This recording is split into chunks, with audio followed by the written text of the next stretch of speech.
नमस्कार, मी अश्विनी पुरी आणि तुम्ही पाहता DS न्यूज 24।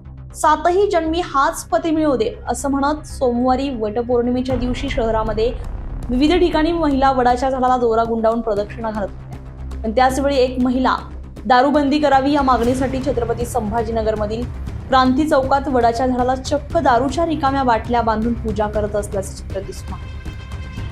हा प्रकार पाहण्यासाठी मोठी गर्दी जमल्याने तब्बल अर्धा तास या भागातील वाहतूक खोळंबली होती। त्यानंतर मात्र पोलिसांनी वडाचे झाड, दारूच्या रिकाम्या बाटल्या आणि महिलेला ताब्यात घेतले।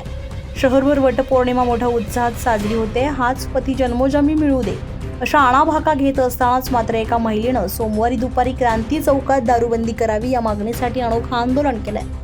त्या महिलेनं चक्क वडाचे झाड विकत आणून त्याला देशीसह विविध ब्रँडच्या दारूच्या रिकाम्या बाटल्या बांधून त्याची पूजा केली आहे। ही अनोखी पूजा पाहण्यासाठी दोन्ही बाजूंनी गर्दी वाढलेली होती।